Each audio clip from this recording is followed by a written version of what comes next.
We have quite a group of people here. Let me begin, but we're going to do this in alphabetical order, so I'll begin with David K. In fact, I have two people on my panel who have both resigned out of principle, and that's an L-E, not an A-L, which is remarkable in this town. As David writes in his bio, President Bush directed in 2003 that the hunt for Iraqi weapons of mass destruction be transferred from DOD to the CIA, and that the director of the CIA appointed Dr. David K. to lead that search. And then he goes on to say, having concluded there had been no stockpiles of weapons of mass destruction in Iraq at the time of the war, Dr. K. reported that conclusion and resigned his position. David now is a senior fellow at the Potomac Institute. He was the UNSCOM chief nuclear weapons inspector. He was in the papers all the time, especially when Saddam locked him up for 4 days as a hostage. It was 4 days, right, David? Must have been long days. He's testified before Congress on innumerable occasions. He's written articles all over the place. Anybody who follows this part of the world and hasn't heard of David K. doesn't follow this part of the world. Moving over to our next speaker, Jeffrey Kemp on my right. Actually, there aren't too many people on my right, but Jeffrey's sitting on my right. He has just written a book called The East Moves West, India, China, and Asia's Growing Presence in the Middle East, published by Brookings, even though he's with the Nixon Center. Jeffrey has been involved in this part of the world for, I guess, about 35 years, give or take, maybe a little more than that. Served in DOD in the 70s, in the PA&E office, worked for the Senate Committee on Foreign Relations, was then a widely publicized report on U.S. military sales to Iran. It's still selling in Tehran. He's been a tenured faculty member at the Fletcher School since the 70s. Again, somebody who writes and speaks frequently, appears on TV frequently on Middle Eastern issues. And then to my left is Flint Leverett, another one who left the administration, and I'm quoting here, this is from his own bio. He left the Bush administration and government service in the spring of 2003 because of disagreements about Middle East policy and the conduct of the war on terror more generally. When he wasn't leaving the administration or the government, he had a distinguished career in the National Security Council, on the policy planning staff at State, senior analyst at CIA, again somebody with loads and loads of publications, currently a senior fellow and director of geopolitics of energy initiative of the American Strategy Program at the New America Foundation. And finally, Richard Perle, who has written such a long bio that I can read it all. Richard Perle served as chairman of the Defense Policy Board, Assistant Secretary of Defense for International Security Policy, and a staff member to Senator Henry Jackson, Democrat of Washington. Mr. Perle is co-author of An End to Evil and the author of Hardline, a political novel. He co-directed AI's Commission on Future Defenses. End of Richard Perle's bio. I think he's done a little more than that. I think most of you know that. And I actually haven't mentioned that to Richard, but he knows it, of course, because yesterday he goes up to Deputy Prime Minister Sergei Ivanov, and he says, "I'm Richard Perle," and the Deputy Prime Minister of Russia says, "Yes, I've heard of you and I've wanted to meet you." Now, nobody ever tells me that. And, of course, Richard Perle has been at the center of international security policy. That was actually his title at DOD, but at the center of America's international security policy for probably, again, the last 35 or so years, and still is. I'd like to just raise a few issues for the panel, and then we're going to go in alphabetical order. I hope the panel is going to address some of the following. First, maybe they can give a better answer than the Ambassador Vieira did. What does this Brazil, Turkey, Iran agreement mean for the prospects of sanctions? And secondly, we heard from Dmitry Symes in the previous panel that at least one senior Russian official didn't give much to the report that there was a Russian-Chinese agreement on sanctions. Well, again, what do you all think of that agreement? And more generally, what do you think of sanctions? Will they work? What kind of sanctions might work? And if not, what do we do? And do we have the money to do it? One side issue, but it's not really, is can we restrain the Israelis from doing something we don't want them to do? And last, if Iran does become nuclear, how do we live with it? What do we do about it? Just some food for thought. I will open with the first of my two panelists who left the administration. Thank you very much, Dov. When I got the invitation for this panel, my reaction was, can I find my body armor still? You've got a group of people who hold very different views on this issue, so it should be an interesting discussion. I thought I'd start by, let me sketch out what I think the next 12 months to 24 months hold in this relationship, and anyone who tries to go beyond that certainly has a better crystal ball than I have. I think the current regime in Iran is unlikely to be overthrown in the next year or two, but neither will the opposition disappear. So that's just going to be a perpetual source that anyone who tries to deal with Iran in any sense is going to have to recognize. In the near term, I think the U.S. strategy, if you can dignify what we do with a strategy vis-a-vis Iran's nuclear program, is to offer, or at least seem to offer, diplomatic engagement while threatening increasing levels of sanctions in order to slow, and I guess some in the administration would say even reverse, Iran's program. My personal view is this policy is very unlikely to succeed. At best, at the end of 2 years, Iran's nuclear weapons status will be ambiguous. At worst, the evidence, overwhelming evidence, will be that it's made so much clear and measurable progress towards a nuclear weapons capability that even politicians will have a hard time not acknowledging that. I do not think that the U.S. nor Israel, certainly in 2010, I would say even 2011, is unlikely to take military action against that program. My only basis for evidence on that, perhaps, is that John Bolton, who has been assuring everyone that Israel would, most recently in his Wall Street editorial says, well, we've got to learn to answer the hard question of how do you live with a nuclear armed Iran if Israel won't do it. I think and go into this if anyone has questions, I think clear balance of advantage and disadvantage is understood in Israel as well as in senior levels in Washington, that military action just has too many first and second, third order consequences to undertake it.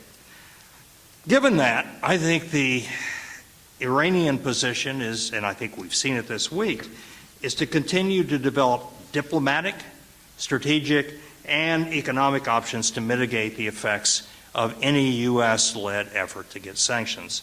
And let me say, I hope you listened to what Ambassador Vieira said. It was not just read about it in the newspaper. It was a very subtle and diplomatic statement that said, look, the old UN institutions of the Security Council led by the PERM 5 and 5+1 with Germany having essentially been annexed to the PERM 5 is no longer seen as adequate by many members of the Security Council and the UN. Any U.S. administration is going to have to come to terms with that. I thought today, if you go online and read Secretary Clinton's testimony, Secretary Clinton was up before the Senate Foreign Relations Committee, and she opened her statement by saying, we have achieved agreement with the Russians and the Chinese on a tough sanction resolution, and that is our answer to the agreement between the Turks, the Brazilians, and the Iranians. That is an attitude that is designed to have what I would call an impact to the previous regime. That could have come out of the George Bush White House as opposed to the Obama White House, as it's a front and seen as a front. The other thing the Brazilians and the Turks said when they signed this agreement, which is also online, worth reading, and in many ways it is the problem for the United States and the others who are trying to halt the Iranian program where it is that Iran has a clear treaty-based right to have a full nuclear fuel cycle program, including enrichment. Now, that ignores the history of the previous Security Council resolutions and the Iranian failure to satisfy either the IAEA or the Security Council with regard to each of those steps. But that also reflects a strong belief in the world of the non-permanent members of the Security Council, that the Security Council is trying to close off alternatives and technologies that they have a right to. This happens to be occurring during the same month that the Non-Proliferation Treaty Review Conference is going on in New York. So if you want to flavor the month of that, listen to the Egyptians and others making the exact same argument. So I think in terms of the agreement, let me say, Barbara asked a question, it was a good one. What do you see happening here, et cetera, et cetera? What if the Iranians don't send the required letter? They're required to send a letter to the IAEA within 7 days after the signature of the agreement with the Turks and the Brazilians that would say, we're prepared to accept a fuel swap under these arrangements that were outlined in the initial agreement. I mean, the Iranians would be absolutely crazy not to send the letter in 7 days. The negotiations that will go on forever take place after those 7 days. If they were to breach the agreement before it even got to step one, I think the White House would be very, very happy for that to occur, and that's not going to occur. But you've got an agreement which, on its face, looks like it's very similar to what the U.S. had on offer. Now, the U.S. had it on offer at a very different point in the Iranian fuel cycle. Let me just hit a few of the problems with the agreement. The agreement requires that roughly half of the current stock of low-enriched uranium be deposited in Turkey until some period in which fuel rods for the Tehran reactor, are delivered. Now, when the agreement was originally proposed, this arrangement originally proposed by the United States, that would have been all the low-enriched uranium. Yes, 3 minutes, I'll get it in. That was all. Now they've got twice as much. So essentially they have enough low-enriched uranium already that will remain in Iran that if they wanted to be so foolish, they could get one bomb's worth out of it. The more troubling part is the Iranians in the agreement would be allowed to continue enrichment at 20%. As opposed to 3 to 4%, which you use in a peaceful reactor. 20% is what the medical reactor uses. And the Iranian justification is, well, if the U.S., French, and the Russians renege at some point, we will at least be able to go ahead with refueling our own reactor. The problem is that 20% is a level that to go up to 90% is trivial at that point. So it allows the Iranians to continue their activity. The other more key and troubling point of the agreement is that it asserts that the Iranian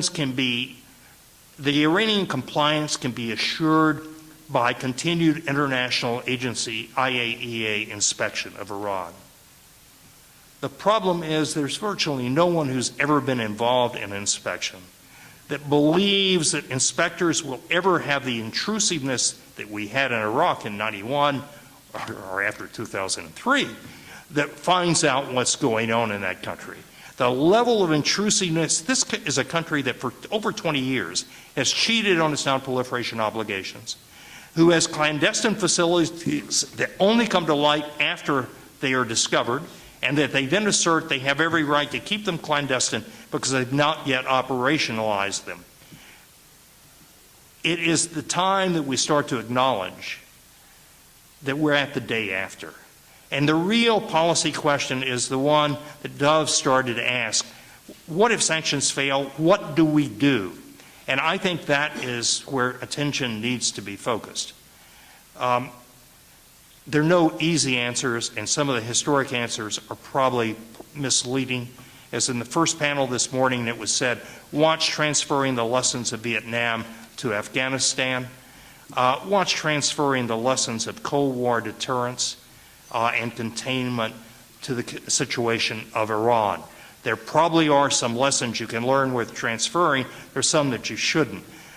I remember one of the most telling criticisms George Kennan had of containment, of which he was the intellectual father of, was that he said he never intended that it be military containment. The danger I see of easily going to a containment policy against Iran that involves militarily surrounding Iran is that's unlikely to have the impact, that the result that anyone wants to. A smarter containment policy, I will stop because we don't have time to go into it, would involve, and this is worth rereading Kennan for it, is creating an economic, social, and institutional neighborhood in which Iran not only would feel constrained, but more importantly would feel it's in their interest to join, and that they have to live by those rules to join. So I think as you think and I wish there were more people thinking about the issue of the day after, because I think we're at the point of the day after, and we've got to think that through. Well, thank you, David. Jeffrey. Well, thank you, Dov. I'm not going to try to kibitz on the nuclear issue since David's the specialist on this, and I'm certain Flint and Richard will have some things to say. What I wanted to do was to address very specifically the question what to do about Iran, but in the context of the last point that David made, namely, I mean, Iran is in a region. And how Iran evolves and how the region evolves is going to, in large part, determine what flexibility and options the United States has. Now, you know, we could talk about the direct engagement of the United States with Iran, engagement that the Obama administration wanted that was torpedoed by the disastrous election behavior of the government of Iran in last year. Sanctions, I don't hold out much for sanctions, but I do think they are useful in a limited sense. And as for confrontation, military confrontation, I think that's less said about that, the better, in my judgment. Iran is a dangerous country, and it's an important country, and it's a country that has aspirations, some of them, I think, perfectly justified, others of them perhaps a little pretentious. But it is not. It's not a regional superpower. It is not a sort of a hegemon that is going to overrun and dominate the neighborhood, because the neighborhood itself contains some very powerful opposing players. And I just want to say a few words about the neighbors, because if our policy towards the neighborhood is more constructive and imaginative in the coming years, that will go a long way, it seems to me, to put limitations on Iranian capabilities, whether or not they have a nuclear weapon or whether they decide to have a Japanese-type option where we don't know whether they have a capability. Let me say a few words about several very important neighbors who directly influence what's going on in Iran. Iraq, Turkey, the Arab Gulf states, AfPak, Afghanistan and Pakistan, and increasingly some of the major Asian powers. Now, we discussed this morning the war in Iraq and where it's leading to, and whether or not the elections will result in a stable government. And I don't want to repeat all that. I just want to sort of to think through, though, that having invested so much blood and treasure in Iraq, it really is in our interests, no matter what opinions we had about why we went in. It really is in our interests to try to make sure that Iraq works in a way that serves some of our interests. We had a talk the other day by Kubad Talabani at the Nixon Center, who sort of stressed that, you know, what everyone hopes to see emerge is a relatively democratic Iraq, a relatively stable Iraq, relatively secular and prosperous Iraq. Now, that, if it happens over the coming years, is of extraordinary importance, because, you know, Iraq has great potential to once more be a major player in the region. And if indeed the numbers about potential Iraqi oil production are anything to be believed, we're Some are saying they could go up to 5 to 6 million barrels a day, even more, over the coming 4 or 5 years. That will have a profound influence on Iran. And I think the idea that the Iranians are going to treat Iraq as a sort of a satellite and be able to manipulate the Iraqis, I think, is wildly overestimates their capabilities. Turkey, critical country in this deal with Brazil, but irrespective of the nuclear side of it, Turkey is a really important emerging power now in the Middle East. Its relations with Israel, Syria, Iraq, Iran, Afghanistan are all very important to our interests. And, we have to accept the fact that, as Rick Burt said, sitting right here just before the break, Turkey is turning away, it would seem, from the European Union and reasserting what some would call a sort of neo-Ottomanism in the region. Turkey has excellent relations with Iraq at this point in time. Turkey has good relations with Iran. Turkey is a player, and it is not self-evident that Turkey is, like Iraq, going to be beholden to what the Iranians want to do. Quite to the contrary. I mean, I think you can make the case that Turkey is potentially a stronger power, certainly economically, and can play a very assertive and, I think, collaborative role with us if we play our cards right. Same thing's true for Afghanistan and Pakistan. Iran has huge interests in Afghanistan and shares some of our interests as well. Remember, it was the Iranians and the United States who put together the provisional government in Afghanistan in December 2001. But I think we all know that one of the reasons we're in Afghanistan, and again this was discussed this morning, is because of the strategic importance of Pakistan. And if just like Iraq, if Pakistan emerges from its current turmoil as a stronger, more stable, democratic country, you're talking about 170 million people, more than in Russia, in a fully fledged nuclear force. There have been all sorts of hopes that there will be a rapprochement with India at some point in the future, if only for economic self-preservation. Then it seems to me Pakistan becomes a very important block of any Iranian sort of expansion to the east. We have the Gulf Arabs. Look, the Gulf Arabs have enormous amounts of money. They are spending a fortune on weaponry. If you compare the inventories of the Arab Gulf states in terms of advanced weaponry with that of Iran, it's pitiful. Now, whether they could ever get their act together, whether this would translate into real power, who knows? But if I were an Iranian looking across the Gulf at what the Saudis and the UAE are putting into their inventories, I'd certainly take a second look at my own policies. As Iran uses its muscles, I think the Arab Gulf countries will draw closer to us. They also have very close ties with India, China, Japan, and Korea. This idea that somehow, the Chinese are going to do a deal with Iran ignores the fact that China has massive investments in Saudi Arabia, and as again was pointed out by Rick, increasing interest in Iraq.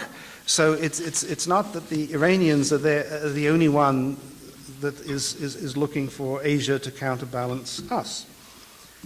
And let's not ignore the fact. You mentioned, let's not dismiss the fact. You mentioned Israel, Dov. Well, it's often put in terms of the existential threat to Israel that an Iranian nuclear weapon poses. Well, that's true. Okay, but let's just face it, Israel is a major nuclear power. And no country, even one run by mullahs, can ignore that reality. Nor can they ignore the reality that if they do go nuclear, and this is one of the real concerns, it seems to be, in the region, Egypt might be in a position where it too then has to reconsider its nuclear options. And none of this, it seems to me, adds up to a very pretty picture for the Iranians. So I guess my conclusion, Dov, is that yes, I know there's a hell of a lot can go wrong, and we should focus on this nuclear issue right now, and whether the UN vote on sanctions is going to be strong or weak, who knows? But the reality is, unless we look at this in the context of the regional developments and the fact that there are other major players out there as well as us, I think we're going to miss the big picture. Well, thank you very much, Jeff. All right, Flint, over to you. Thank you very much.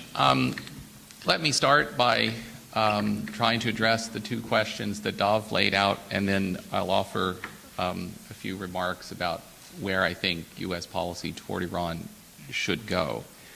One of the questions that Dov posed is, what is the impact of the Brazil-Turkey nuclear deal on the prospects for sanctions? And I think my bottom line is it's made getting a Security Council consensus on sanctions much more difficult than it already was.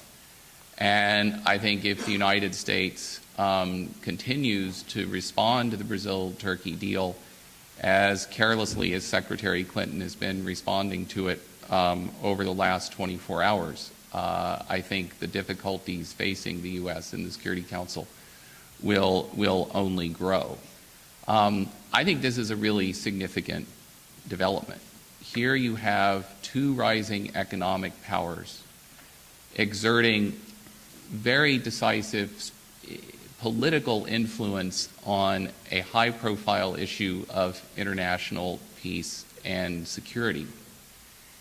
And they did so in a way that politely, but I think pretty clearly, signaled to the United States that rising powers aren't going to accept the United States unilaterally defining the terms for managing such issues.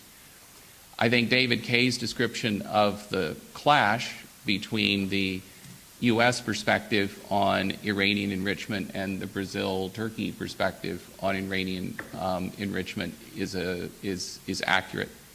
From a Brazilian perspective, as I understand it, Brazil's a country which gave up its own nuclear weapons program to the satisfaction of the international community, but continues to insist on its right, its sovereign right, and its right as a signatory to the NPT to fuel cycle activities. And I think it's understandable that Brazil would be very uncomfortable with an effort by the United States unilaterally, or even in conjunction with other P5 states, to, in a sense, unilaterally define the rules of the road for enrichment by non-weapon states. For Turkey, governed by a democratically elected and quite popular Islamist party, I think the idea that Iran's nuclear program is going to be treated differently by the international community because the Islamic Republic is governed by Islamists is also unacceptable. So it doesn't surprise me at all that these two countries would push back and put as the first point in this agreement that was brokered in Tehran a clear statement that Iran has the right to enrich uranium. I think that the United States has diplomatically mishandled the issue of refueling the Tehran research reactor. When this issue originally came up, it was basically a straightforward technical proposition. Iran requested IAEA assistance in refueling a reactor in a thoroughly safeguarded facility in the middle of Tehran. I walked past it the last time I was at the University of Tehran, and requested international assistance to refuel this reactor that produces medical isotopes. And because the Obama administration couldn't make up its own mind about how to deal in the long term with the enrichment issue, the Obama administration turned what should have been a straightforward technical proposition into a highly politicized effort to get most of Iran's then stockpile of low-enriched uranium out of the country. Iran said it was prepared to accept a swap in principle but wanted to negotiate details. The Obama administration's been insisting since October that the so-called Baradei proposal was a take-it-or-leave-it proposition, even though Baradei has said publicly it shouldn't be treated as a take-it-or-leave-it proposition. Now, that's basically a formula for making yourself diplomatically irrelevant. And I think it's in that vacuum that Brazil and Turkey stepped in. On enrichment, I mean, the reality is Iran is enriching uranium. I think the prospects of Iran stopping enrichment, are about equal to mine of winning the lottery.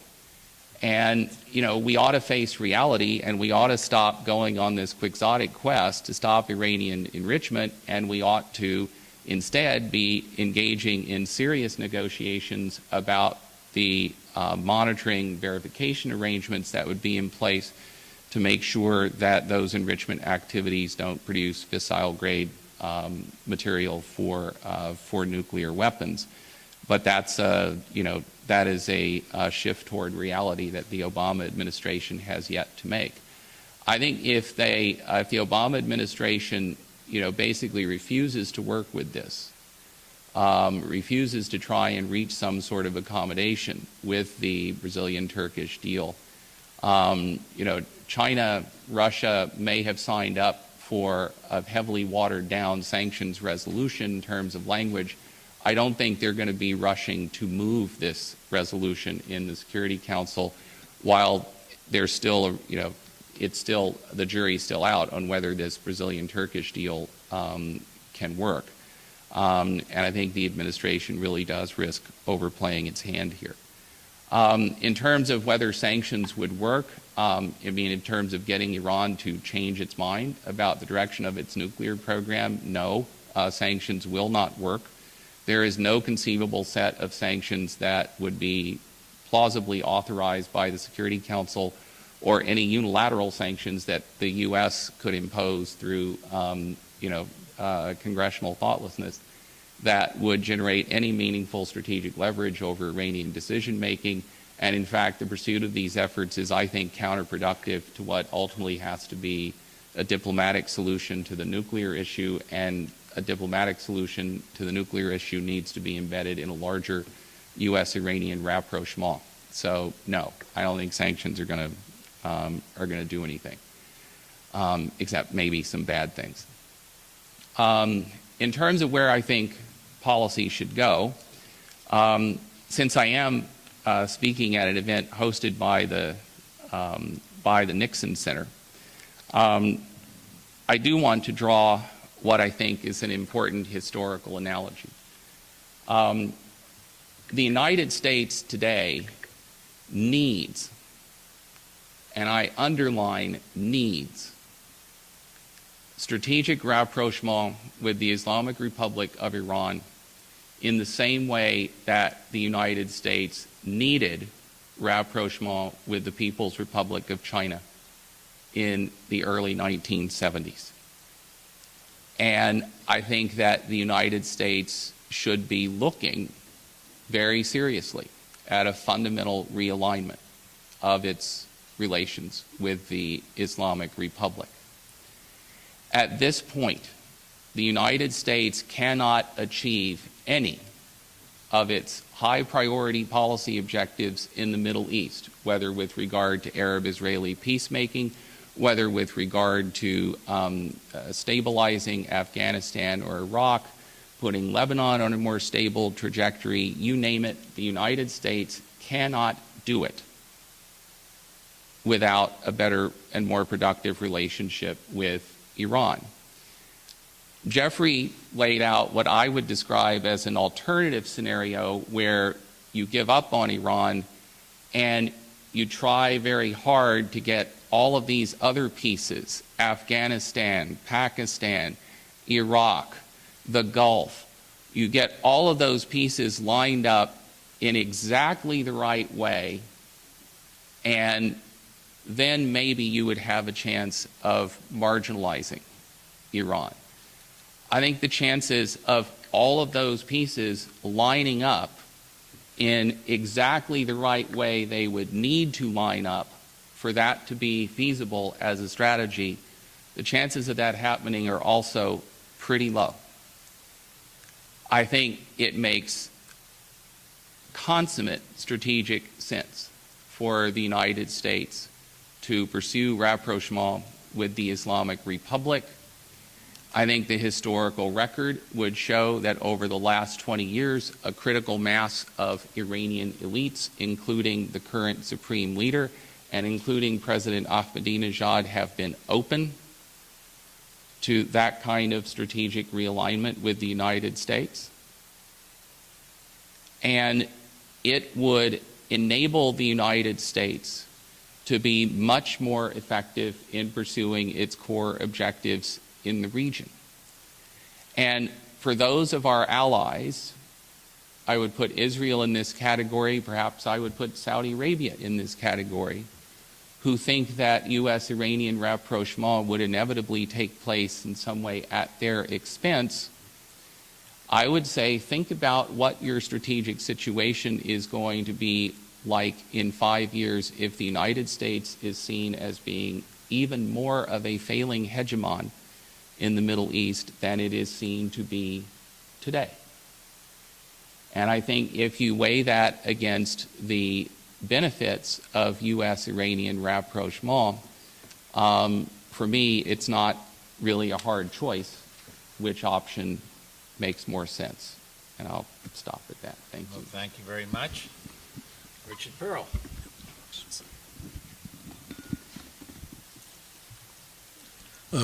Thank you, David Kay, for explaining the agreement. As you talked about enrichment for medical purposes, it struck me that this is rather like California's law for medical marijuana.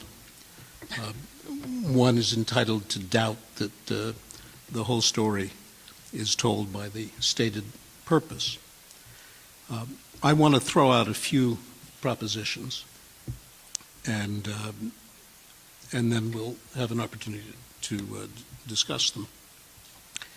It seems to me that, and I don't think there's a lot of disagreement on this point, that as things stand today, Iran is on a path to acquire nuclear weapons. In the absence of some significant change from current policies, they will become a nuclear weapon state. Secondly, I doubt that diplomacy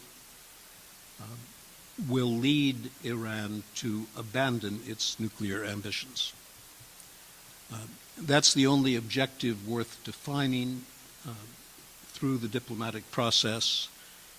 A great deal can be done in the way of discussions, even agreements that fall short of achieving the purpose. But the purpose must be the abandonment of a weapons program, and I don't believe that's going to be achieved through diplomatic means. Third, Iran, it seems to me, has outmaneuvered the United States and those of our friends who share our misgivings about the consequences of Iran becoming a nuclear weapon state. And I believe this agreement, together with the Turks and the Brazilians, is yet another skillful maneuver by the Iranians that in no way suggests Iran is interested in slowing or altering its course, which is aimed at acquiring nuclear weapons. Fourth, it seems to me that sanctions that are conceivable won't work, and sanctions that might work are not conceivable, with one exception, and I'll come to that exception at the end. So the effort to cobble together sanctions that will be inadequate to the task seems to me to play right into Iranian hands, because during the time that sanctions are discussed and even, if achieved, implemented without decisive effect, work on Iran's nuclear weapons program continues. Next, and I think others would agree with this, if Iran becomes a nuclear weapon state, other states will be encouraged, and I think decisively encouraged, to acquire nuclear weapons of their own, and the world will face the prospect of, to borrow a title of an essay written many years ago by Albert Wohlstetter, will be faced with the prospect of living life in a nuclear-armed crowd. And a nuclear-armed crowd that includes some obviously unstable governments and regimes. Next, it seems to me that Israel rightly regards an Iranian nuclear weapon as an existential threat. Whether Iran would actually use a nuclear weapon or permit one to be transferred to an organization that might, they have a history of transferring weapons to organizations that use them against Israel. Whether they would do that or not, I don't know. It's impossible to predict. But I do believe that what is objectionable in Iranian behavior today, which is a pernicious role in the Middle East, and certainly one that menaces Israel and potentially other countries with which the United States has important relationships, that activity would not only continue, but it seems to me it would almost certainly be increased. Confident behind a nuclear shield, one can only imagine what the leadership in Tehran would contemplate. We see what they do when they're not so protected. Next, all of this is taking place with a regime that may be among the most unpopular regimes in the world. Flint Leverett will doubtless disagree with this. He's expressed the extraordinary view that a majority of Iranians are happy with the government they now have, that they're eager to retain the Islamic Republic of Iran, that the last elections were free and fair, none of which I believe. And if one wants to gauge the popularity of the Iranian regime, you need only look at the means that the regime has been forced to resort to maintain order. When you turn out tens of thousands, indeed hundreds of thousands, of revolutionary guards and Basiji, thugs of all descriptions, that is a regime that is not popular. You do not see that kind of police activity in popular regimes. I won't go in any detail into the horrors of this regime. The systematic use of rape in prisons to intimidate the families of women who are taken into prison, even though they have not committed any crime at all. The executions, the silencing of the press. It's well known. It's a regime that I find almost impossible to defend, to imagine a defense for. But Flint is more imaginative than I, and he has in the past sought to defend this regime, and I don't know, maybe he'll do it today. Flint invokes the China precedent, Nixon in China, and this seems to me highly misleading. What was significant about Nixon's opening to China was the essential triangular relationship that led the Chinese to believe it was in their interest to cooperate with the United States. I keep looking for evidence that Iran believes it's in Iran's interest to cooperate with the United States, and I can't find it. Iran is not threatened in the way China believed it was threatened by the Soviet Union. So the political circumstances are entirely different. And in any case, the United States gave China very little, except diplomatic recognition, which Iran, of course, already has. I'm not an expert on the history of efforts to engage the Iranians and achieve constructive agreements. But my friend and colleague Michael Ledeen is, and on a previous occasion, rather similar to this one, in a discussion with Flint Leverett, he adduced a rather long list of discussions, in some cases agreements that were promised but never materialized because the promises turned out to be false. And for those of you who are interested, that event took place at the Atlantic Council, and it is a very interesting exchange of views on the history of American dialogue with Iran, which has been more or less continuous from the earliest days of the Iranian Revolution. So I'm rather skeptical about the China precedent, and I certainly question Flint's, I think, underlying premise when he says that for the United States to achieve its objectives in the Middle East, we must achieve a rapprochement with the Islamic Republic. Is that because the Islamic Republic will deliberately and mischievously make trouble with respect to all of our objectives unless we achieve a rapprochement? What price are we going to pay for that rapprochement? It could turn out to be a higher price than the problems we have to contend with if Iran continues to be mischievous. And I don't think there's much doubt that it is. In fact, mischievous is not quite the right word. It's worse than that. So I have grave doubts that we can sit down with the Iranians and transform them from our opponents to our strategic partners or collaborators. I believe them when they describe us as they do, not as a potential partner, but in the most draconian terms. We are a threat to everything that the present leadership in Iran hopes to achieve.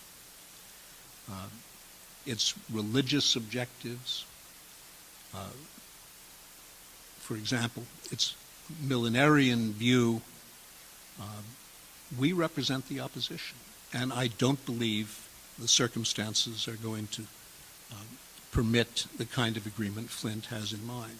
The Chinese, by the way, for all their differences, were immensely practical. You did not find Zhou Enlai or Deng Xiaoping or even Mao expressing the kind of fanatical millenarian view that we hear routinely from Ahmadinejad. So the prospects are dim, and the analogy is, it seems to me, quite wrong. Where does that leave us? There are two things that I think we can do. Neither one is a route to guaranteed success, of course. One is we can assist those Iranians who want to change their regime. Now, I can't tell you that they will succeed. I think they will, even without us, in time. But as of now, they get no help from us. None. Not even significant moral support.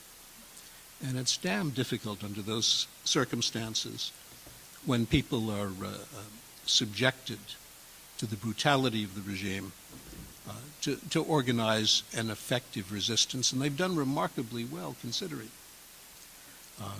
So we could be helping them, and we should be helping them. We should be helping them openly, defiantly, if you will. And if you have doubts about whether that concerns them, just listen to what they say. They're concerned. They're plenty concerned. And there are people we can work with in Iran, outside of Iran, who have the potential, I believe, to change that regime. Might not work. Lastly, on the question of sanctions, I agree that sanctions generally don't work. Often they further empower the very people you're trying to influence. So I would not attempt sanctions intended to change the minds of the leadership in Iran. I don't think that will work. But there are some sanctions that could conceivably become embedded in a strategy to change the regime. One of those has been widely discussed and has very significant support in Congress. I think that must be what Flynt had in mind when he made a derisive reference to the Congress, and that would be an effort to restrict, insofar as we can, not completely of course, the flow of refined petroleum product that fills the gasoline tanks, civilian and military, and which Iran must import from outside because they can't produce enough.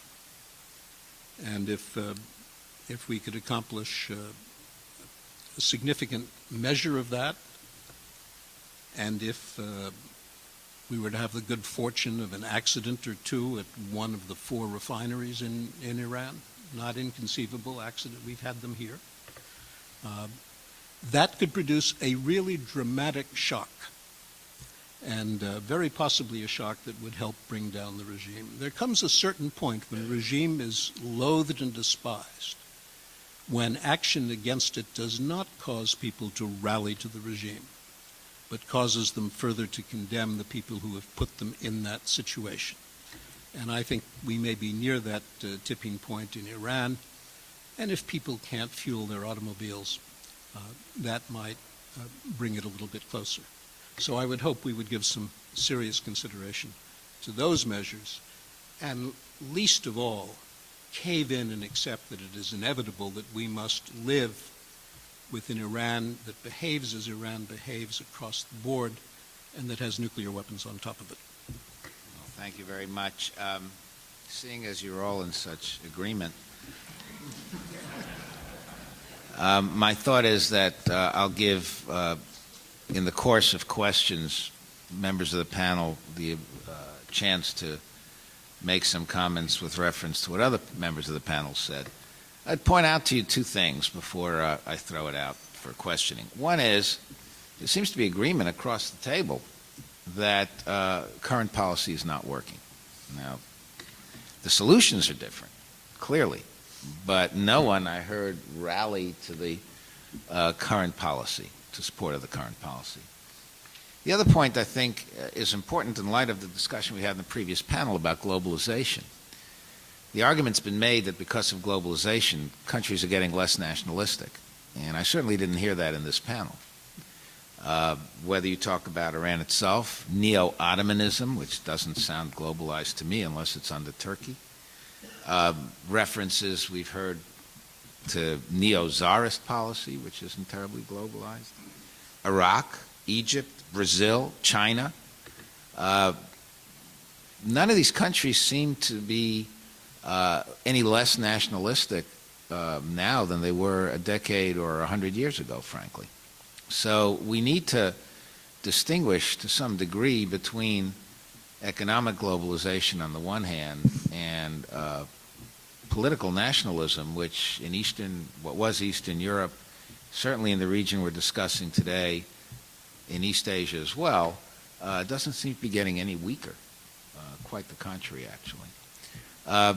Just when I call on you, please let us all know who you are and to whom you wish to address your question. And as I say, we'll give the panelists a chance to work in some other answers to the questions. You had your hand up first there, and then Barbara had it second, and then Fritz had it third. So. Thank you very much. Mark Katz, George Mason University. I thought that both Flynt Leverett and Richard Perle made some very interesting points about the analogy with China. Obviously, the fact that we had such a contentious relationship with China, but rapprochement did occur, suggests that it might be possible with Iran.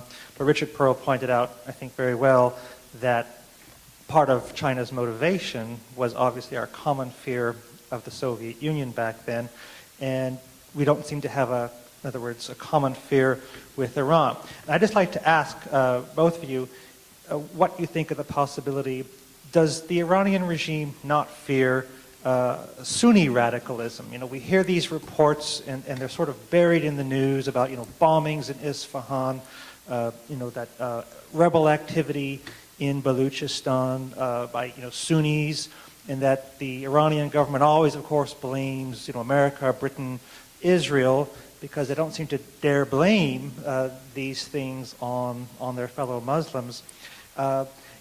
If it's not now, a real threat to Iran, is the rise of Sunni radicalism among Iran's, oppressed Sunnis? Is this a possibility that the Iranians might fear that could potentially we could have a rapprochement on this common fear? Because Al Qaeda, they hate everyone. They hate us. They hate the Israelis, and they hate the Shias, and they're not shy about saying it. Thank you. Flint, why don't you go first? Yeah, I think that the rise of Sunni extremism as epitomized by Al-Qaeda, the Taliban, Sunni extremist groups, Salafi groups that have emerged in Iran itself, I think it's a major security concern for the Islamic Republic. I don't think it is the preeminent security concern for the Islamic Republic, and while in many points in the past they have cooperated with the United States in dealing with various manifestations of Sunni extremism, that cooperation is always managed and carried out with an eye to this larger relationship with the United States. I wouldn't say it kind of stands on its own as this preeminent strategic concern, but it is certainly a very important concern, and I think it would be an area that is ripe for U.S.-Iranian collaboration. Let me I wanted to take up the premise of your question about how that, and it gets to something that Mr. Perle said about that there's this kind of triangulation element with U.S.-China rapprochement that's not present in the U.S.-Iranian case. I actually think that's the wrong way to look at U.S.-China rapprochement. I mean, if all U.S.-China rapprochement was dealing with the Soviet Union, why did the U.S.-China relationship become more important in the Cold War, not less important? What the U.S.-China opening was fundamentally about was that both countries had some very important strategic and other problems that they could not deal with, or at least could not deal with in an optimal way without better relations with one another. I would say that is very, very much true for the Islamic Republic and the United States today. Both sides have important security and strategic problems that they can only deal with, or at least only optimally deal with, in an atmosphere of improved bilateral relations. I think that's the real parallel to draw. Thanks. Richard? Well, I think we just differ on the history, but there are people here, Marvin Kalb, Richard Solomon, who know a lot about this subject. My recollection is that the interest in countering the Soviet Union so completely swamped all other concerns that for all practical purposes, that's what the rapprochement was about. It wasn't about two countries getting together to solve other problems. It had to do entirely with Chinese fear, which was real cold fear about the Soviet Union, and about our desire to balance the Soviet Union by driving the wedge between the Soviet Union and China further. And it came about when some people, Richard Nixon, my old boss, Scoop Jackson, began to notice that the communist world was not monolithic, and there were deep historical antagonisms between the Soviet Union and China, which persist, by the way, to this day. And they get papered over from time to time, but if you scratch a Russian, he's worried about China. The Chinese less worried about Russia now. Jeff? Just a footnote on this comparison. I mean, the other point I would make is that one of the reasons that the Nixon to China overture worked was because Richard Nixon was the Republican president. I mean, coming from a party that had been the most strongly opposed to any normalizations with China. Now, for today, Obama to offer rapprochement with Iran, I mean, it's not going to happen. I mean, the entire Republican Party and most of his own party would turn against him if you try to calculate the opinion on Iran on Capitol Hill. So, you know, I may be unrealistic about some of my hopes, but Flint, we have to wait for a Richard Nixon for this to happen. It's not going to happen soon. We only have his center. The president of the center wanted to have a quick word. Barbara, I hope you don't mind. I actually was impressed with consensus on the panel about one rather important issue, or at least an implicit consensus. So there is no military option. I think that this is important to establish. If everybody on this panel believes that there is no military option, that is a very important conclusion. I don't believe that, Dmitry. Good try, Dmitry. I mean, I didn't say anything about it, and it seems quite clear to me that this administration is not going to take military action. But the Israelis are another matter. And it seems to me that they will face a moment, can't tell you when the evidence is overwhelming that they have a last opportunity to impede the nuclear weapons program. In 1981, when the Israelis destroyed the Osirak reactor, it wasn't because it was on the verge of producing a nuclear weapon or even nuclear material in any quantity. It was triggered by something quite different, by the fact that fuel was about to be loaded into a reactor, and once the fuel was there, it could only be attacked with collateral damage that was politically and morally unacceptable. So if they didn't act before the fuel went in, they would lose the option to act forever. There will be some trigger, maybe not quite as black and white as that the Israelis will be monitoring very closely. And if and when they arrive at that point and the opposition have not brought down the regime in Iran, I hope that's the better solution, or sanctions have not helped to trigger a collapse of the regime, then I think they will take action.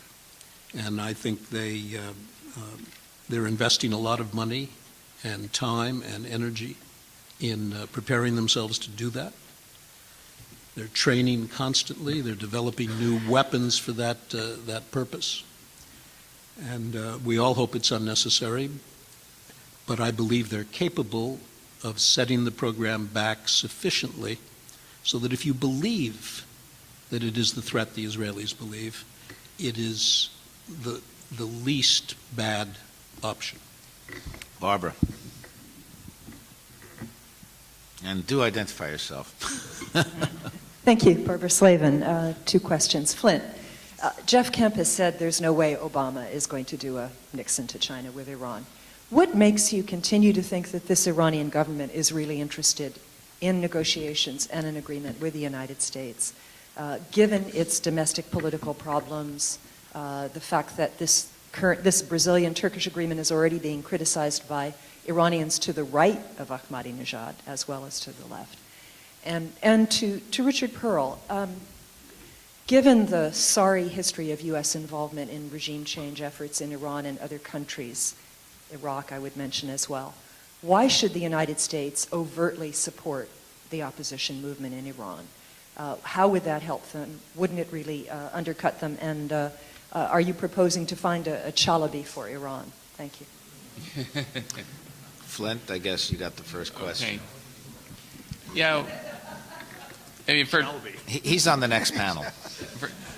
For those of you who don't know, Barbara and I have very different readings of Iranian domestic politics. I don't think the Iranian government is all that constrained on fundamental strategic issues by what's happened surrounding the election last June and subsequently.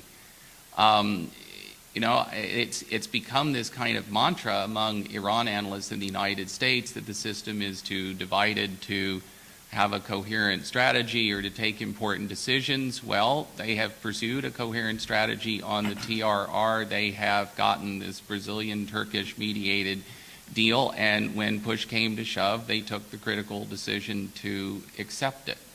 Now, why do I think they're interested in this?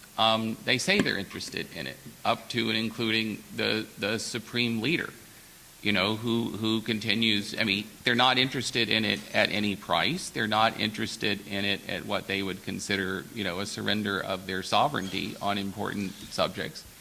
But, the supreme leader has said very directly, both in the 2009 Nowruz speech and again in the 2010 Nowruz speech, if the United States wants to change its policies, we will change too. And they just don't think they've seen evidence of change in U.S. policy. The TRR deal, I can't imagine it would have gone through if the supreme leader had not given his approval. I don't think, Well, I think for the kinds of public announcements that we saw in Tehran on Sunday and Monday to take place, I would take that as a sign that the leader signed off on that. So, I think they will be able to go through with the TRR deal. Whether the U.S. willing to go through it's another matter, but I think the Iranians would be in a position to do it, and I don't see them as domestically constrained on important foreign policy issues. I agree with that. I think the regime is perfectly capable of acting in a cohesive way, of designing and implementing a strategy. Indeed, they do it rather better than we do. The question is, how long will that regime be there? And it's why I believe in regime change, because as long as it's there, I think it will continue to outmaneuver us and move closer to its objective. But Barbara, there are lots of ways to change regimes. And in Iraq, we changed the regime with the Army and the Marines and the Navy and the Air Force because we hadn't succeeded in changing the regime or even attempting to do so by political means. But you look around the world and there are plenty of places where we've changed regimes by political means. Marcos in the Philippines, Franco in Spain, we did it in Portugal, we did it, I say we did it, it was, those regime changes were a consequence of political action and very frequently support for internal opponents. Look at the collapse of the Soviet Union, or at least the empire. So regime changes can be accomplished in many ways, and what I'm proposing is that we do it, or attempt to do it, politically, by recognizing that there is a very substantial, highly motivated opposition that is now compelled to work without any support from outside. And if you look at the other successful regime changes, there was support from outside. It's damn difficult to do it entirely with one's internal resources. So I hope we don't get to the point where the only means of changing the regime is military. Fritz, you were next on the list. I've got, just so you know, I've got Fritz, Ted Coutu, Ray Tanter, Sam Lewis, Joe Klein, Noam Bailey. We'll see Richard, if we can get through question for you, because you'll understand the uses and abuses of Cold War analogies, probably the best of panel members. As we learned at great cost in money, time, you don't become a real nuclear power until you get a survivable retaliatory force that can withstand massive attack, including with nuclear weapons. This means that when Iran gets its hands on a few nuclear weapons, It's still years and years away from a survivable force and might not be able to get there unless we tolerate it and it gets outside technological help, because the deployment options of the Cold War era are not available in the era of Google Earth and zero CEP. What this means is, to use the Cold War analogy, template, you've got a regime of Iran's character in terms of its elite makeup, its temperament, the people at the top, with its pernicious relationships, ambitions, and behaviors in the region, and a nuclear weapons capability in diapers, so to speak, which it can only use in a first strike or through covert delivery. By Cold War standards, it's impossible to imagine a more dangerous player. Now, has anybody factored that reality into the calculation of the necessity and the options for stopping what that player is doing? By the way, that was Fritz Ehrmarth. I'm identifying him for himself. Please identify yourselves when I call on you. Does anybody in the panel want to respond to Fritz? Okay, Flint. Yeah, I wanted to, first of all, I want to address your question, but before I do, I want to say I actually take issue with the premise of it, and here I would dissent from Richard Perle's statement that all of us here agree that Iran is trying to build nuclear weapons. I don't believe Iran is trying to build nuclear weapons. I believe Iran is trying to achieve a nuclear option, meaning that it would be perceived as having the major building blocks for fabricating nuclear weapons at some point in the future, including a significant degree of mastery of the fuel cycle. But I have seen no evidence that they have taken a concerted decision as a system to go all the way toward weaponization. In fact, I think the evidence points in the other way, that they are basically pushing the envelope of the NPT to lay the groundwork for this nuclear option. And so I have trouble with the assumption that, oh yes, if only they can, they are going to fabricate nuclear weapons. I think that is at best an unproven and untested assumption. I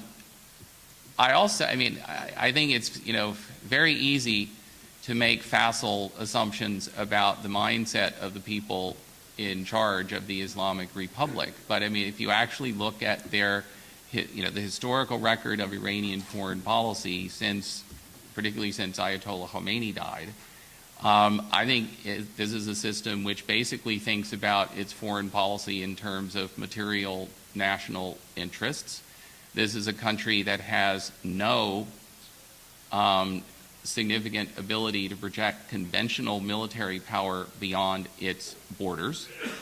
I think that's a really important reality to grasp.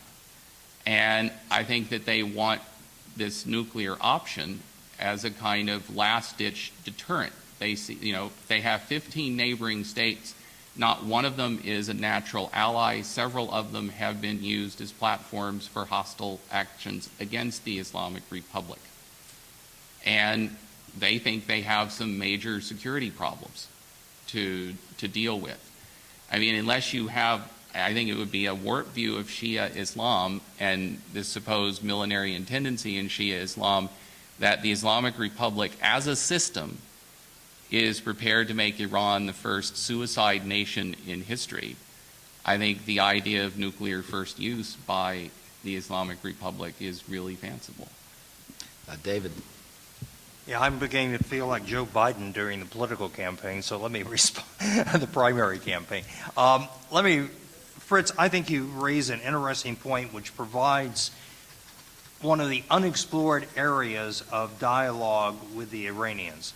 I don't think they've thought through the issue of what does it mean if we were to go ahead and have a deployed one. Just as the Indians and the Pakistanis did not understand it until afterwards.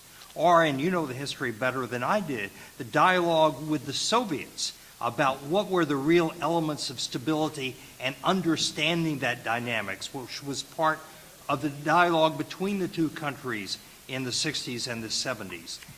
I think, in fact, right now, and it may not be the United States that needs to hold this discussion, but we should certainly encourage the Indians and Pakistanis and even the Chinese to discuss with the Iranians what happens if you go ahead, what you have to have, and the dangers of a small nuclear force to yourself, not just to others. And I mean, unfortunately, it's difficult for the American administration to do it because we've said there's a red line and we won't let you cross that red line. I mean, that damn desert's the pink desert. So many red lines have been crossed. And so to enter in those discussions with the Iranians opens an American administration to you're accepting Iran having a nuclear program. Someone needs to start engaging Iran with the real implications if they were to go there. And let me just say on one point of Flint's, look, Flint, I don't know anyone who knows for sure whether the Iranians are seeking nuclear weapons as a means to another end, or they're really seeking nuclear weapons because they're down to determine. I don't think there's any, that's an unknown right now. We just don't know that. So you can't make a policy based on one or the other. And that's part of the damn difficulty of making a coherent policy with the Iranians right now. They're proceeding as if they were, maybe they are, maybe they aren't, but you can't wait till you know that. And so, I mean, I think that's one of the, and one final thing about something Richard said, because it really disturbs me and it's dangerous for American policy, particularly in the UN. It's facile to say nuclear medical isotopes, that's like California marijuana. Look, Richard, that reactor was supplied to the Iranians by the U.S. government. It's had international inspectors in it twice a year at least, and more recently. The reactor does need to be refueled. If you don't believe radionuclear isotopes are important, I invite you to go and talk to any number of doctors in the U.S. We are currently facing a shortage of radionuclear isotopes for medical purposes in the United States because we stopped our reactors that were producing it, and guess what happened? The Canadians, who we were depending on, closed both of their reactors. And so there is a real scramble now, and this is a serious issue. And if we dismiss it and trivialize it as a stratagem, that's going to poison others in the UN system and in the Security Council who know about that issue. And so, I mean, there's a tendency, and I'm certainly not defending the Iranian regime, but this was a simple technical issue that they needed to, and it's getting caught up in politics. And if you dismiss it, you're really opening the U.S. to more serious problems it already has in the UN and coming to terms with the Iranian program and trying to stop it. I'm going to close off the list, and what I'm going to do, because I've been told that my instructions are to end this a little bit earlier, I'm going to ask Ambassador Ted Coutu, Ray Tanter, and Sam Lewis to ask their questions in a bunch. We'll get responses to those, and then we'll take the last two sets of questions and get responses to those. So, over to you, Ted.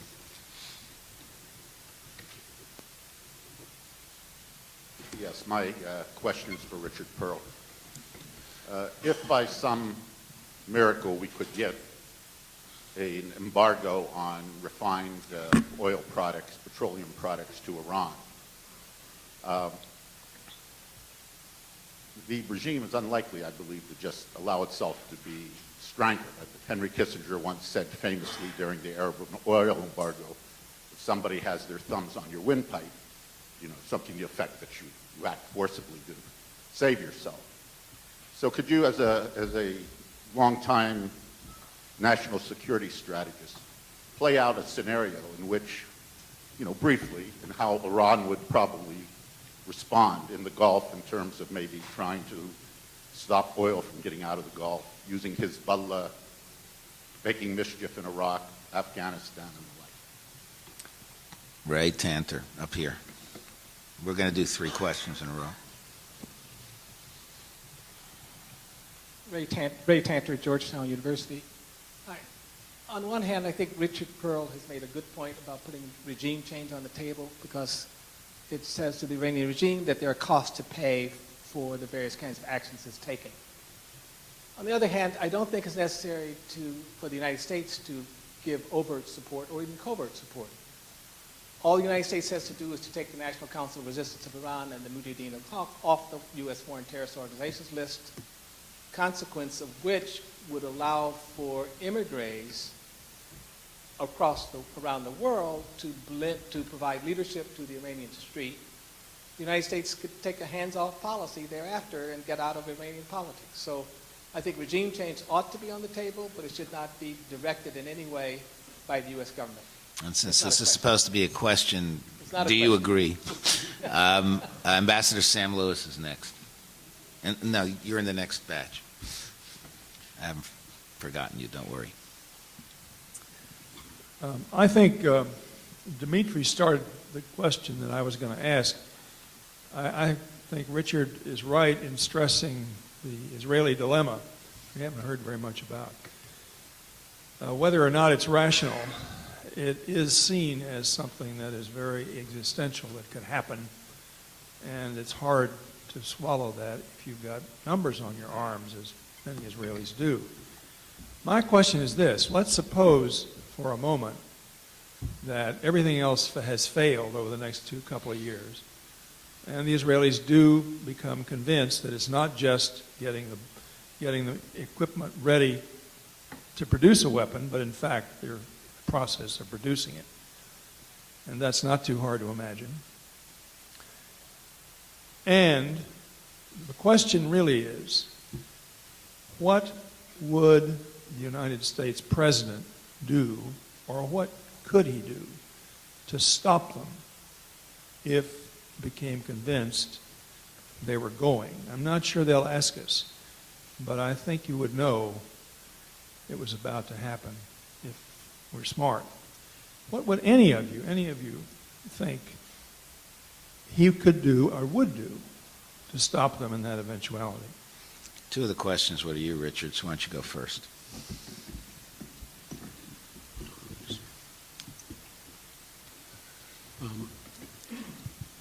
You started to enumerate some of the things Iran might do if it were subjected to the shock of an even substantially, not completely effective embargo on petroleum product. And one could add to the list. The calculation, in my view, and not everyone would agree with this approach to that particular sanction, but the calculation in my view is that if you deliver a shock of that magnitude, things happen very quickly. And either the regime collapses or it doesn't. I think there's a decent chance it would collapse. I mean, you remember what it was like when you had to queue for an hour to get gasoline in the United States. Imagine if this. So I think a shock to the system would play out very quickly, and it's true the Iranians could attempt to cut off the flow of oil, but that would also cut off their revenue. That's not obvious, and it's not obvious that they could achieve it. You don't close the straits as easily as some people have suggested. Could they unleash captive terrorist organizations? Sure, they've done that before, and will probably do it again. And by the way, are likely to do it fairly well if they ever believe that they're protected by a nuclear weapon. So yeah, you have to take into account there would be reactions. On the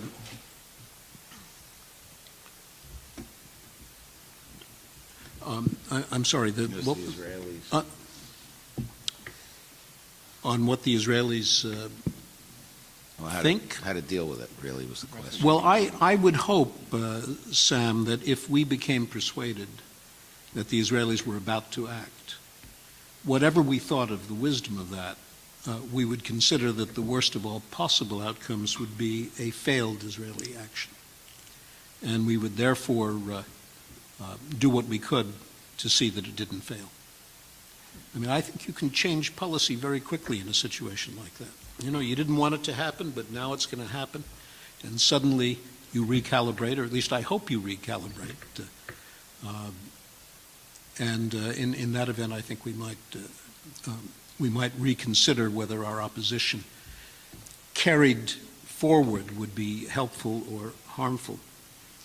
One very brief thing. I wanted to respond to something that Flynt said. It seemed to me in the space of 2 sentences, he offered us a kind of glaring contradiction. He said, on the one hand, that Iran's interest in a nuclear weapon was unproven and untested, and that's right. And then he said, but of course what the Iranians want is a deterrent. That strongly implies that the objective is exactly what remains unproven and untested. And it does seem to me that it's very difficult to explain Iran's missile program, except in the context of a nuclear program. You don't build $50 million missiles to deliver 800 pounds of TNT. Of course we are. Anybody else in the panel want to respond to Sam Lewis's question? Jeffrey. Sam, I think, a lot would depend upon what else is going on in that scenario. I mean, it seems to me that any president would have to take into account, A, what our vulnerabilities are in the region. Do we still have troops in Iraq? Are we still very vulnerable in Afghanistan? What is the economy looking like? I mean, could a strike sort of tip us into a recession? I mean, it seems to me all these things would have to be taken into account. But nevertheless, I mean, the implication of what Richard said was that nevertheless, if indeed it's clear the Israelis are going ahead, then he suggests that we would have to make sure they do not fail, which to me means we would have to help them. And there's all sorts of ways we can help them without directly going in ourselves. But I think that would really be a very tough call for any president. Okay, next was Joe.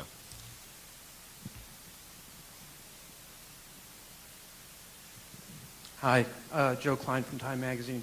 First, there was a fair amount of dismissiveness about the sanctions regime at the United Nations. Got a little bit of news. As we've been sitting here this afternoon, the U.S. government has distributed to every member of the Security Council the agreement, the detailed agreement that the Chinese and Russians signed along with us on what the sanction regime should be, which I do not think is insignificant given what happened with the Iranians, the Turks, and the Brazilians yesterday, the fact that the Russians and Chinese were willing to come along with that. And so, Dov, you were saying no one's here to defend the administration. I'm here to defend at least that. And secondly, apologies to David and Jeffrey, but you've been saying reasonable things. I'd like to follow on Barbara's questions to Flint and Richard. In the middle of Tehran, as you know, Flint, there is a building that is called the Museum of the Great Satan. It used to be called the United States Embassy. And on the walls, there is all kinds of official graffiti. And my favorite one says, "On the day the great Satan praises us, we shall mourn." And it seems to me, as I've covered this story, been to Iran several times, watched it from a distance, that that's been pretty much the policy of the government. They need us to be the great Satan in order to maintain their power in the country. And I don't understand how you can take the position that you take about their willingness to negotiate with us when I've seen absolutely no evidence of it. From the time of Khatami refusing to shake Bill Clinton's hand at the United Nations in 2000, to the first 6 months before the June 12 elections, when the Iranians made absolutely no effort to negotiate with us. And furthermore, I'll tell you that in the week before the election, I interviewed every leading member of the Iranian reform movement, and not one of them were willing to even talk about negotiations on the nuclear program, with the exception of Mousavi, who said, I think that the president's gesture in Cairo, admitting to the CIA coup, was an important move, and we should proceed from there. The rest of them had no interest. And so I don't understand where you're coming from and what information you have, on what basis you think that they're going to negotiate with us when they really need us to act as an enemy in order to survive. Richard, my question for you is this. My sense of the people out in the streets, it's not more my sense, it's based on dozens and dozens and dozens of interviews, is that every last one of those people who are opposing the government were also aware of the following fact, that of the 1 million casualties in the Iran-Iraq war, 100,000 were chemical victims of the war, and every last person I talked to in Iran believes that the United States provided those chemical weapons or their precursors to Iraq. So there's a certain amount of sensitivity when it comes to outside assistance.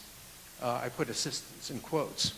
And second of all, if you want those people to rebel against that government, why on earth would you want to hurt them with, extended gasoline lines? Wouldn't that even further turn them against us and reaffirm the notion that the great Satan is our enemy?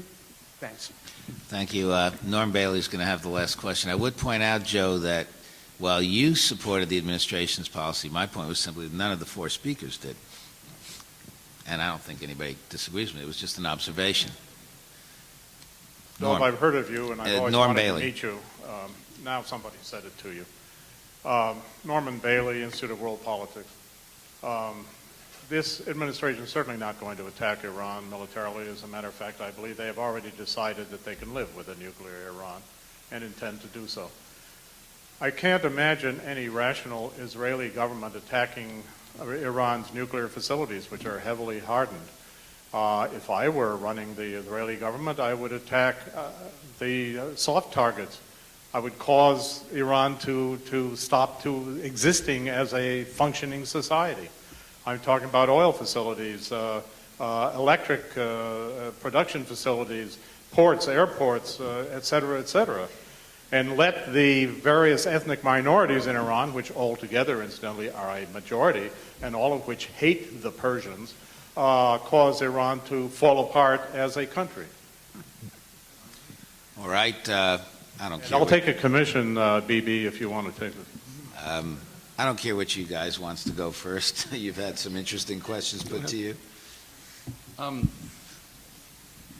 me respond to Joe Klein's question. I have a long answer about the history of the last 20 years of U.S.-Iranian relations and why I believe that there's a steady stream of evidence that the Iranians have been interested in a strategic opening to the United States. But let me just take the period you discussed in some detail, the 6 months leading up to the June 12, 2009 presidential election. What occurred in that period was that Obama was inaugurated. He made some initial rhetorical statements that were well received in Tehran. He was prepared to address the country by its official name, for example. And then he issued in March his first Nowruz message. Roughly 48 hours later, the Supreme Leader responded in his annual Nowruz speech in Mashhad. And I thought this at the time, but Iranian officials have told me that this was the correct read, that speech was really important. Because what does the leader say in that speech? He goes through the litany of all the bad things that the United States has done to Iran over the years. But then he says, we have no experience with this administration. This is a new American administration. And President Obama says he wants to change. Well, fine. If you change your policies towards us, we will change too. Now, Iranian officials have told me that that formulation was very, very deliberate. It didn't say, here are the 3 things you have to do, have to change to show you're serious. Because maybe Obama couldn't do one of those things. Or maybe if he did, he'd get hammered domestically for surrendering to Iranian demands. So instead, the leader says, you want to show you're serious, you're going to change U.S. policy toward us, and we'll kind of leave it up to you to define what that means. We will change too.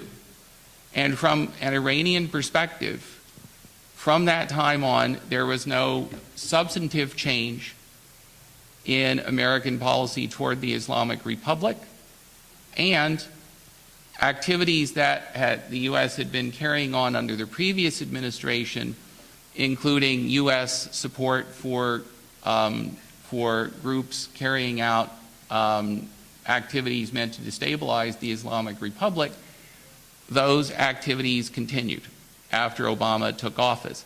By way of comparison, I would note one of the first things that Nixon did when he took office in January '69 was to tell the CIA to stand down from covert operations in Tibet because he wanted to signal the Chinese that he was serious.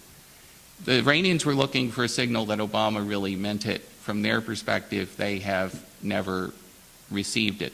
It does not surprise me at all that none of the opposition candidates, other than Mousavi, would tell you that they were prepared to negotiate on the nuclear issue. I think it helps to explain why Mousavi lost the election. I think also, given the way the nuclear issue had worked out, Khatami had actually suspended enrichment in Iran for the better part of 2 years, and is widely considered in Iran, even by his supporters, to have gotten nothing for that. And so why would anyone with any kind of serious electoral ambitions in Iran, step up to the plate a week before the election and say, oh yeah, I'm going to suspend, I'm going to do these things to encourage. Yeah, but it's, this election was taking place in an atmosphere in which the previous administration's handling of the nuclear issue is widely considered, even by reformists, to have been a failure from an Iranian point of view. Okay. Richard? I think there are tactics and strategy involved, and I think Joe is right about the strategy.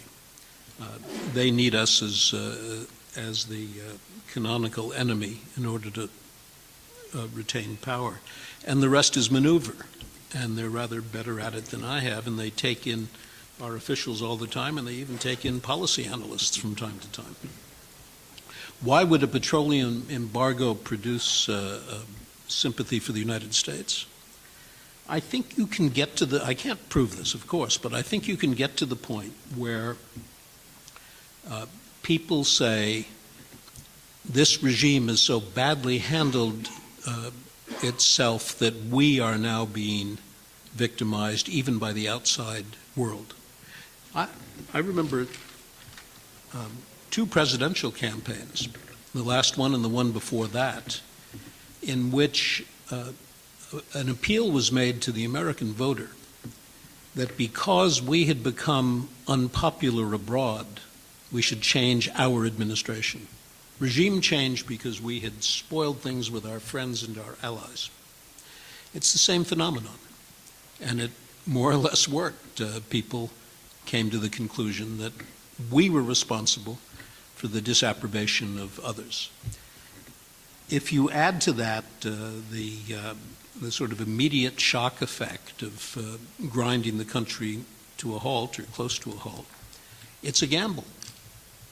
It's a gamble whether people take to the streets to replace the regime. It's easier to do that than find petrol. And I can't be sure that would happen, but it seems to me it's preferable to the alternatives. The alternatives are Iran becomes a nuclear weapon state with all that entails, or on the verge of it becoming a nuclear weapon state, the Israelis resort to military action. And when you look at those as the options that we might face, something like an embargo on refined petroleum product looks a lot less risky. We are just about out of time. I want to give our other two panelists a chance to make a quick final comment. I'll be very quick, Joe. What I thought we had agreement on up here was that this fourth round of sanctions would not change the policy of the Iranian government with regard to the nuclear weapons program. Although I would also add, maybe we ought to have a side bet for a drink. Filing the resolution does not ensure that there will be a vote on the resolution anytime soon.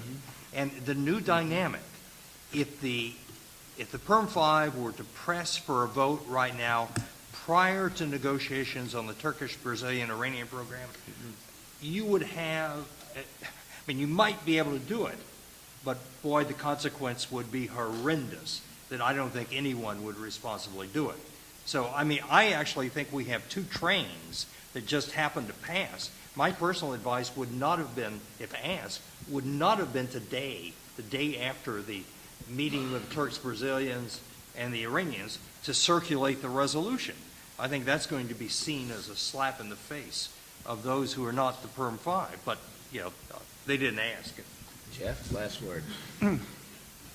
I've been trying to think through what the United States would have to get from the Iranian regime for rapprochement to be politically acceptable here at home.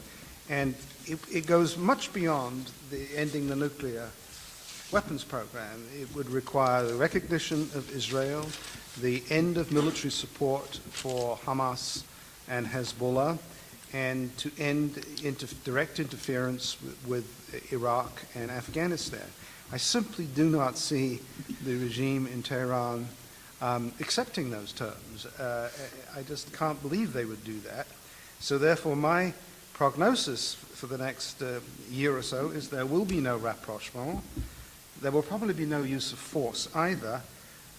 There will be no overt Iranian bomb, but they will continue with getting the wherewithals at some point to get one.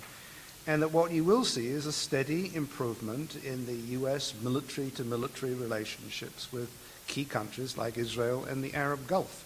And I think that's where it's going to go. Well, I want to thank our panelists. This is not a discussion that has ended, but it's ended for now. Thank you, all of you, for your excellent contributions and for your questions.